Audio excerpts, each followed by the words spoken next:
तो मेरे बहुत से भाइयों के कमेंट आते हैं, भाई लक्समबर्ग का वर्क परमिट कैसे लगेगा, लक्समबर्ग का वीज़ा कैसे लगेगा। आज मैं सच्चाई बता देता हूँ लक्समबर्ग की क्या है। लक्समबर्ग की भाई साहब वहाँ के लोगों को जो है लेबर की जरूरत नहीं है इतनी ज़्यादा, तो इसलिए वर्क परमिट है ना लेबर के बेस पे 0% ही लगा के चलो, क्योंकि उनको चाहिए भाई। तो ये बात सच्चाई है। इटली के अंदर भाई ये एक बिजनेस बना रखा है और काम यहाँ के लोग जो है यहाँ के ओनर काम वगैरह बहुत ही कम देते हैं। कोई अगर 100 में से 2-4% के तो मैं कहता नहीं, लेकिन ज़्यादा से ज़्यादा लोग ऐसे ही हैं। यूरोप में आने से पहले ना आप एक बार जिस देश में जाने की सोच रहे हो उसकी पूरी इन्फॉर्मेशन निकाला करो। भाई मेरे को तो चेक रिपब्लिक जाना है, वहाँ पे उसकी क्या कैपिटल है, कितने वहाँ पे पैसे बनते हैं एक महीने के अंदर, कितना खर्चा आता है, और जहाँ पे हम जाएंगे कंपनी हमें अकोमोडेशन देगी या नहीं, रहने की जगह देगी या नहीं, या फिर। हेलो नमस्कार दोस्तों, कैसे आप? मैं हूं आपका भाई अश्विन हरियाणवी और आप देख रहे हैं अश्विन ट्रैवल वर्ल्ड। तो एक और बहुत ही इंफॉर्मेटिव वीडियो लेके आया हूं यूरोप से रिलेटेड। अगर आप यूरोप आना चाहते हैं इंडिया से, जो भी भाई मेरे वीडियो देखते हैं कमेंटों में बहुत सारे उनके सवाल होते हैं, उनके मन में ये सवाल होता है कि यूरोप में हम कौन सी जगह जाएँ जहाँ पे जल्दी से जल्दी PR हो जाए। तो भाई यूरोप में बहुत सारी ऐसी कंट्री हैं आपको 2 से 3 महीने के अंदर PR दे देती हैं, लेकिन वहाँ पे पैसा थोड़ा सा कम बनता है इटली या जर्मनी के मुकाबले या फ्रांस के मुकाबले। तो बहुत सारी छोटी ऐसी कंट्री हैं जो आपको 2 से 3 महीने में आपको TRC दे देती हैं। तो आप पूरे यूरोप में ट्रैवल भी कर सकते हो, आप इंडिया भी जा सकते हो, आप जहाँ मर्जी जाए आप जा सकते हो। तो यहाँ पे आने से पहले आपको बहुत सारी चीज़ें हैं जो आपको ध्यान में रखनी चाहिए। तो आज की वीडियो में आप जान पाएंगे भाई बहुत सारी बातें हैं जो आप इंडिया से हमारी वीडियो देखते हैं, कमेंट करते हैं भाई बार बार। तो मैंने पहले भी काफ़ी वीडियो बनाई है इस चीज़ के ऊपर। यूरोप में अगर आप आना चाहते हैं ना भाई, सबसे पहले आपको ये पता होना चाहिए हमें कौन सी देश में जाना है और वहाँ पे कितना पैसा बनता है और वहाँ पे कितना खर्चा आता है, डॉक्यूमेंटेशन में कितनी टाइमिंग लगती है। तो इटली का आप सभी को पता है भाई कितना लेट प्रोसेस चल रहा है। तो इटली में अगर आप आ रहे हैं और डॉक्यूमेंट बनवाना चाह रहे हैं, आप चाहते हैं कि भाई यहाँ पे आके हमारे डॉक्यूमेंट सबमिट हो जाए, हमें TRC मिल जाए यहाँ की, ताकि हम इंडिया आ जा सके और यहाँ पे रेगुलर तरीके से हम काम कर पाएँ। तो आप सभी को पता है यहाँ पे कम से कम भी 1.5 से 2 साल लग रहे हैं। अगर मैं लोम्बर्डिया की बात करूँ या मिलान के आसपास की बात करूँ तो 2-2.5 साल आप मान के चलो ईजिली आपके लग जाएंगे भाई। और अगर आप सोचते हैं कि हमारे डॉक्यूमेंट भी जल्दी बन जाए, वीज़ा भी जल्दी लग जाए, तो हमें कौन से देश में जाना चाहिए यूरोप के जहाँ का वीज़ा भी आसानी से मिल जाए और वहाँ पे काम भी बन जाए। तो भाई यूरोप का सबसे पहले मैं बात करूँ, लिथुआनिया हो गया या फिर माल्टा हो गया, वहाँ का वर्क परमिट जो है बहुत जल्दी लग जाता है और वहाँ पे जाते 2 से 3 महीने के अंदर आप लोगों की PR हो जाती है। हाँ मानता हूँ वहाँ पे। और साथ में क्रोएशिया की मैं बात कर लूँ तो सेम ही प्रोसेस है, 2 से 3 महीने में आपका वीज़ा लग जाता है और वहाँ पे आप आसानी से 800 से लेके 1000 यूरो तक आप जो है कमा सकते हो। पैसे का मतलब डिफरेंस ज़रूर है, लेकिन टाइम पीरियड एक छोटे से टाइम के अंदर आपको TRC मिल जाएगी। आप पूरे यूरोप में आप ट्रैवल कर सकते हो और टेंशन लेने की कोई बात नहीं है, आपको जॉब भी वहाँ पे जाते ही मिल जाती है भाई। क्योंकि जो कंपनी आपको हायर करती है वो आपको जॉब भी देती है भाई। लेकिन इटली के अंदर जो बंदे आते हैं ना, आप सभी को पता है, मैं भी ऐसे ही आया था, वो सिर्फ और सिर्फ आपको वर्क परमिट देते हैं। उन लोगों की कोई जवाबदारी नहीं होती आपको काम देने की, सिर्फ और सिर्फ वो आपको वीज़ा लगवाएंगे। मैं भी इसी तरीके से आया था। और जो मेरे नए भाई आ रहे हैं और या फिर आने की सोच रहे हैं, तो उन लोगों को ही मैं बता दूं, क्योंकि भाई सच्चाई होती है। आपको यहाँ पे आके पता चले, आप उनको बोलो भाई इस मालिक के थ्रू मैं आया था तो उसने मेरे को काम नहीं दिया, ऐसे ऐसे मेरे को प्रॉब्लम आ रही है, काम नहीं मिल रहा। तो ये बात सच्चाई है। इटली के अंदर भाई ये एक बिजनेस बना रखा है और काम यहाँ के लोग जो है यहाँ के ओनर काम वगैरह बहुत ही कम देते हैं। हाँ कोई अगर 100 में से 2-4% के तो मैं कहता नहीं, लेकिन ज़्यादा से ज़्यादा लोग ऐसे ही हैं। और आप लोगों को काम मिलने की जो है संभावना ना के बराबर ही होती है अगर आप इटली के अंदर आने की सोच रहे तो। आप जो है चेक रिपब्लिक या फिर क्रोएशिया, लिथुआनिया वगैरह अगर आप ट्राई करते हो तो आपको जॉब भी मिलेगी और 2 से 3 महीने के अंदर भाई साहब आप PR भी हो जाओगे। तो इसलिए मैं आपको रिकमेंड करूँगा क्रोएशिया हो गया या फिर चेक रिपब्लिक के अंदर आप 1000-1200 यूरो आसानी से कमा लेते हो। लेकिन यहाँ पे इटली के अंदर अगर आप आते हो, आपको डॉक्यूमेंट जब तक नहीं मिलते तब तक यही है भाई 800 से 1000 यूरो तक ही आप कमा पाते हो। हाँ अगर रेगुलर आप हो, अगर आपके पास डॉक्यूमेंट है प्रॉपर, यहाँ की परमिशन संजोर्नो है, या फिर प्रॉपर तरीके से काम कर रहे हो यहाँ के रूल रेगुलेशन के हिसाब से, जिस मालिक के थ्रू आप आए उसी मालिक के पास आप काम कर रहे हो, तो आपको आसानी से आप 1400 से 1500 यूरो आपको मिल जाएंगे। कोई बड़ी बात नहीं है, लेकिन ये बड़ी मुश्किल होती है। और दूसरी बात, यूरोप में आने से पहले ना आप एक बार जिस देश में जाने की सोच रहे हो उसकी पूरी इन्फॉर्मेशन निकाला करो। भाई मेरे को तो चेक रिपब्लिक जाना है, वहाँ पे उसकी क्या कैपिटल है, कितने वहाँ पे पैसे बनते हैं एक महीने के अंदर, कितना खर्चा आता है, और जहाँ पे हम जाएंगे कंपनी हमें अकोमोडेशन देगी या नहीं, रहने की जगह देगी या नहीं, या फिर खाने पीने का देगी या नहीं। तो पूरी की पूरी इन्फॉर्मेशन लेके उसके बाद ही आप वीज़ा अप्लाई किया करो भाई, नहीं तो भाई बहुत दिक्कत हो जाती है। और चेक रिपब्लिक का अगर मैं आपको बताऊं तो स्टार्टिंग में जिस कंपनी के थ्रू आप आते हो ना, 1 साल के आसपास आपको उसी कंपनी के अंदर काम करना पड़ता है। उसके बाद आप रेस्टोरेंट वगैरह या फिर आप जहां मर्जी ओपन भी वर्क कर सकते हो।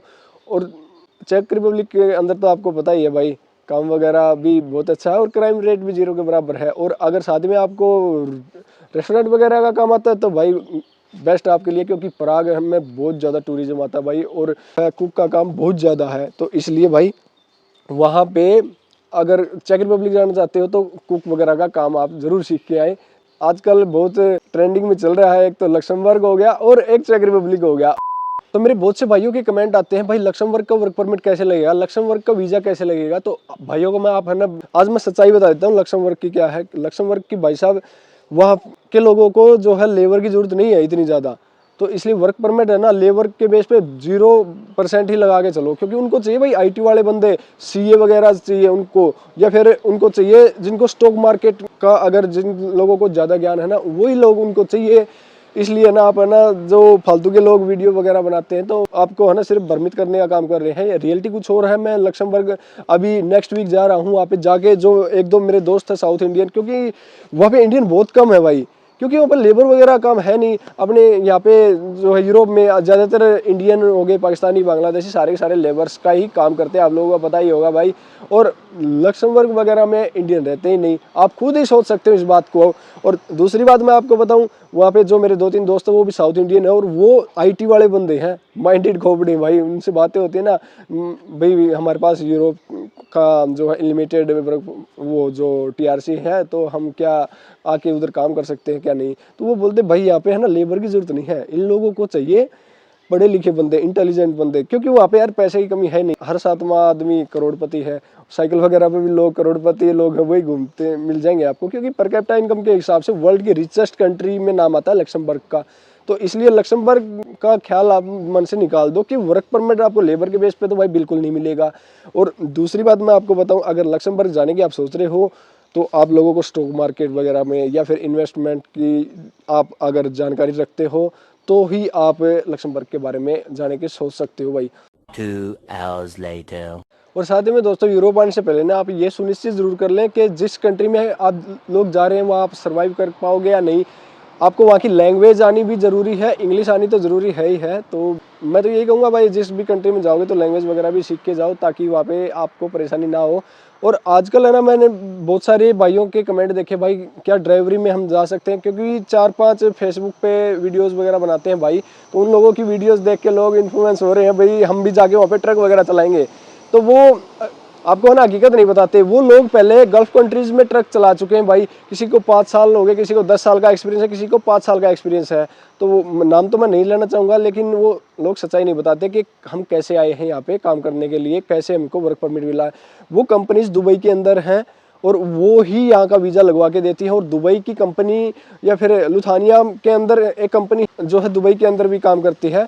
तो मैं आपको बता दूं कि इसकी सच्चाई ये है भाई, वो लोग पहले गल्फ कंट्री में काम कर चुके हैं, 5 से 10 साल का उनके पास एक्सपीरियंस है, तभी जाके उनको को वहाँ का वर्क परमिट मिला है। और एक्सपीरियंस के हिसाब से ही उनका लुथानिया के अंदर ही जो है उनका ड्राइविंग, जो इंडियन ड्राइविंग लाइसेंस या फिर दुबई का ड्राइविंग लाइसेंस है, वो ही चेंज हुआ है। नहीं तो यहाँ पे यूरोप के अंदर अगर आप ये सोचो कि मैं यूरोप के अंदर आऊँ और आते ही यहाँ किसी भी कंट्री का ड्राइविंग लाइसेंस ले लूँगा, तो ये पॉसिबल नहीं है। वो लुथानिया के अंदर ही इनका जो दुबई वाले लाइसेंस है वो चेंज होके उसी के माध्यम से ये लोग यूरोप के अंदर घूम रहे हैं। क्योंकि आप लोगों के मन में ज़रूर आता होगा कि भाई ये दिल्ली एक आज स्वीडन है, कल नॉर्वे की गाड़ी भर ली, आज स्विट्जरलैंड की भर ली। तो ये चीज़ देख के मेरे को भी अच्छा लगता है भाई, मेरा भी मन करता है मैं हर दूसरे तीसरे दिन अलग अलग यूरोपियन कंट्री में जाऊँ। तो इन लोगों को देख के आप है ना इन्फ्लुएंस ज़रूर होते होंगे, इसी करके मैं आपको ना सच्चाई बता रहा हूँ भाई। तो आप भी इन्हीं की तरह भाई स्टार्ट कर सकते हो दुबई वगैरह में ड्राइविंग करके, उसके बाद में वहाँ का वर्क परमिट वो कंपनी दिलवा देगी। वो जो पूरी की पूरी नेक्स्ट वीडियो में बताऊंगा कि इसकी जो है कितना मिनिमम आपको दुबई का जो है एक्सपीरियंस होना चाहिए। ये कंपनी के बारे में भी, या मेरा एक दोस्त है वो भी चलाता है वहाँ पे ट्रक, तो सारी की सारी उनसे बात करके या फिर एक पॉडकास्ट करेंगे उनके साथ में बैठ के। आपने पहले भी वीडियो देखी होगी भाई, मेरे को मिला था स्विट्जरलैंड के बॉर्डर पे, अपना हरदीप भाई है और उन्हीं से हम मुलाकात करेंगे। और पहले उन्होंने भी पहले 3-4 साल दुबई में ट्रक चलाया है, और वो वाली वीडियो भी आपने अगर अभी तक नहीं देखी तो यूट्यूब चैनल पे जाके ज़रूर देखना, और तभी भी आप समझ पाएंगे कि यहाँ की रियलिटी क्या है, क्योंकि वो भी यूरोप के अंदर ही घूम रहा है भाई। तो इसीलिए मेरे भाइयों मैं कह रहा हूँ भ्रमित मत हो। हाँ, अगर आपका जाने का मन है तो आप ऑब्वियसली आप वीडियोस वगैरह देखते होंगे भाई। तो इसी करके ना यही सच्चाई है। पहले दुबई वगैरह में या फिर किसी छोटी कंट्री से आप स्टार्ट कर सकते हो अगर आपका बजट नहीं है तो, क्योंकि अगर इटली वगैरह में आते हो तो आप लोगों को पता 14-15 लाख रुपए एजेंट आजकल डिमांड करते हैं भाई। तो आप का बजट अगर कम है तो आप छोटी कंट्री से स्टार्ट कर सकते हो। क्रोएशिया में नॉर्मली 5 से 6 लाख रुपए के अंदर वर्क परमिट मिल जाता है। माल्टा का हुआ या फिर क्रोएशिया का या चेक रिपब्लिक वगैरह का, तो आप इन कंट्रियों से भी आप शुरुआत कर सकते हैं। तो आज की वीडियो में बस इतना ही। वीडियो अच्छी लगी होगी तो कमेंट जरूर करना, और फेसबुक पे देख रहे हो तो फॉलो भी कर लेना भाई, और शेयर भी कर देना।